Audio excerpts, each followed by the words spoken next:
Did you end up here by accident, or were you always destined to be here?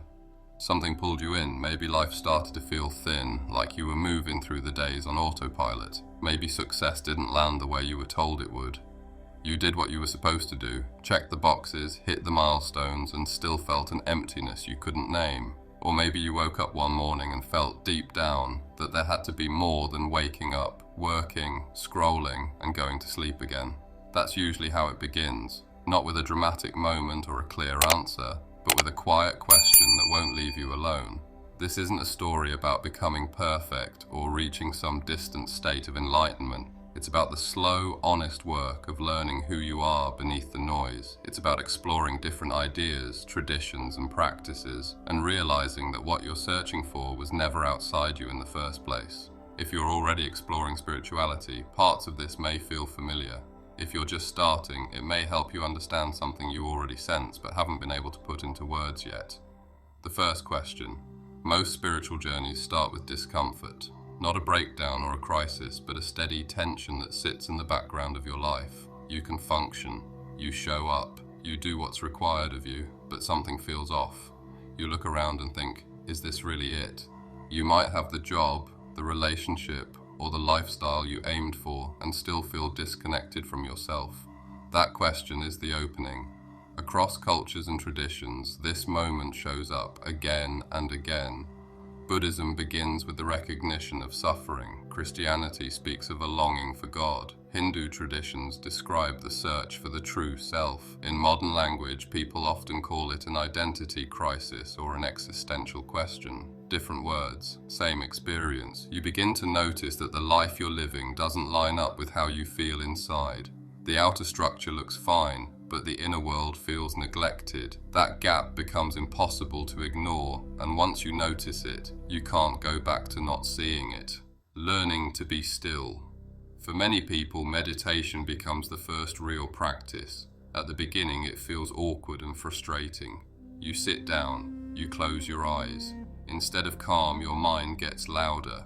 Thoughts pile up, old memories surface. Worries you didn't know you were carrying suddenly demand attention. A lot of people stop right there.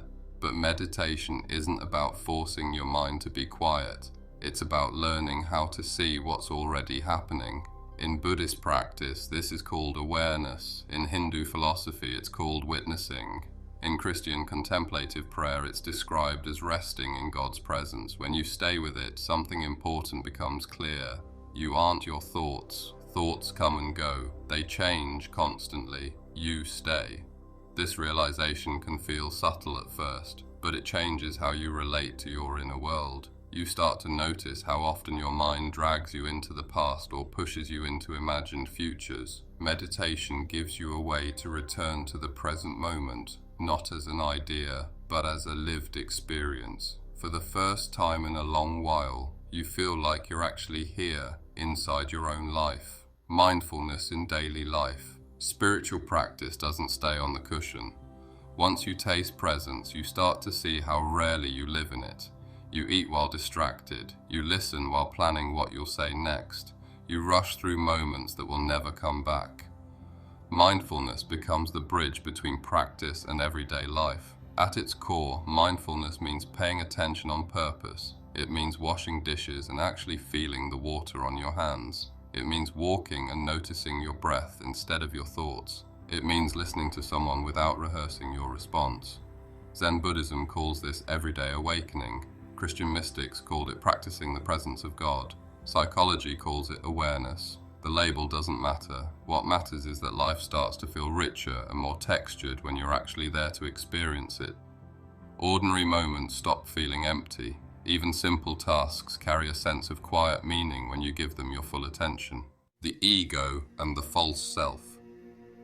As awareness grows, discomfort often returns in a new form. You start to see the stories you tell yourself. You notice how much of your sense of worth depends on approval, achievement, or comparison. You see the roles you play to feel safe and accepted. You become aware of the masks you wear to fit in or avoid rejection. This is what many traditions call the ego, not arrogance, but an identity built from fear, habit, and conditioning. Hindu teachings call this the false self. Buddhism describes it as attachment to form.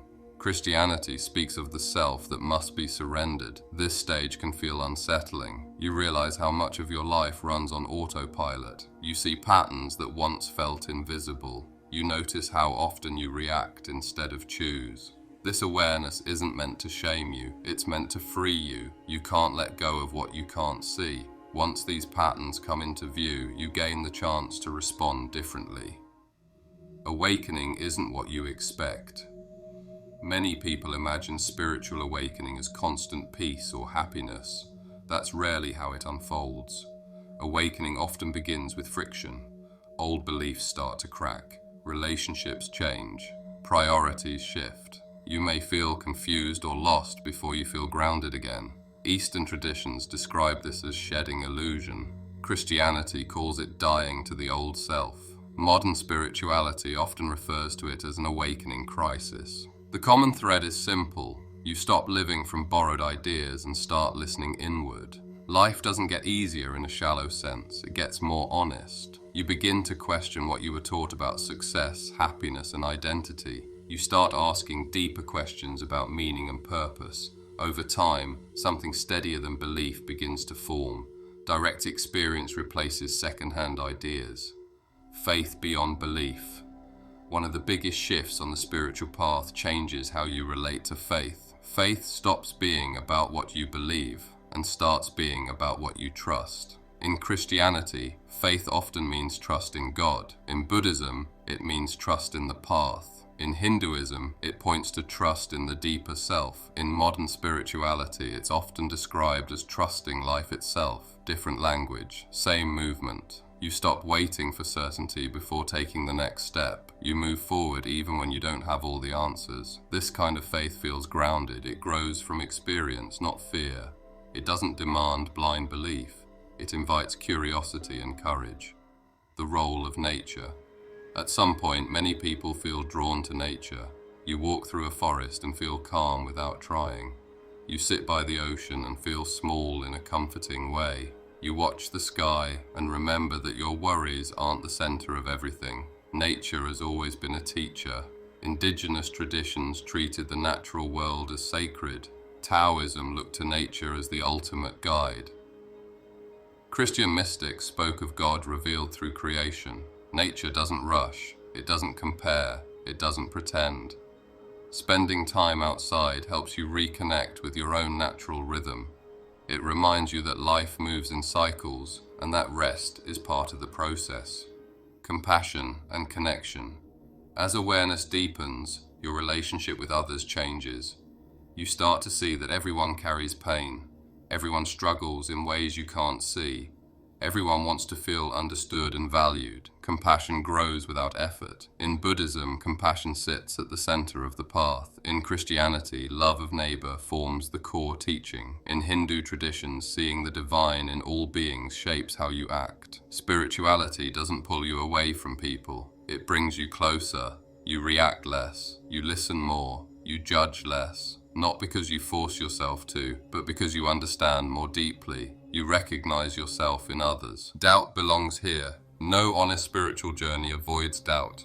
You'll question your experiences. You'll wonder if you're doing it wrong. You may feel disconnected again after moments of clarity. That's normal. Spiritual teachers across traditions wrote about doubt because it plays an important role. Doubt keeps you grounded. It prevents blind belief. It encourages humility and curiosity. Spirituality isn't about replacing one rigid system with another. It's about staying open and responsive to what's real, living it in the real world.